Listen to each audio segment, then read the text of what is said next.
Sohibjon Boboyev, birinchi variant. 7-masala.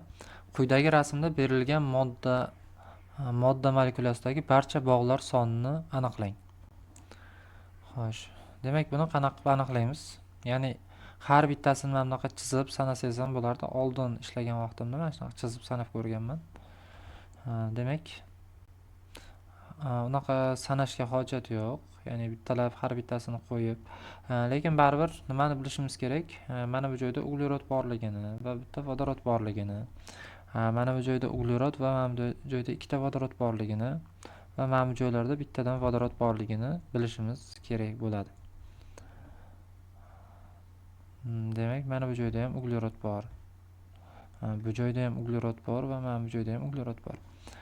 Xo'p, har bittasini sanasak ham bo'ladi, bog'larni chizib yokida uglerodlar sonini aniqlaymiz. Nechta uglerod bor? 1, 2, 3, 4, 5, 6 ta uglerod bor. Vodorodlar sonini sanaymiz. 1 ta, 2 ta, 3 ta, 4 ta, 5 ta, 6 ta. Demak, vodorodlar soni ham 6 ta. Xo'p, azotlar soni 1 ta, 2 ta. Xo'p, 3 ta, 4 ta. Demak, azotlarim 4 ta. Xo'p, oltin gurtim. Xo'p, oltin gurt demak 1 ta, kislorod esa 2 ta. Oltin gurt ko'rayotgan bo'lsangiz 2 valentlik namoyon qilyapti. Xo'p, azotlar hammasi 3 valentlik namoyon qiladi. Demak, 4 valentligi, buni valentligi 1, buni valentligi 3, buni valentligi 2, buni valentligi 2.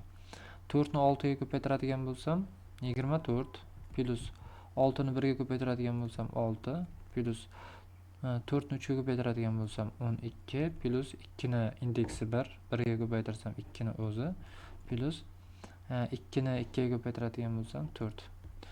Jami orbitallar soni 2 ga bo'ladigan bo'lsam, jami bog'lar soni kelib chiqadi. Demak, jamini qo'shib chiqadigan bo'lsam 24.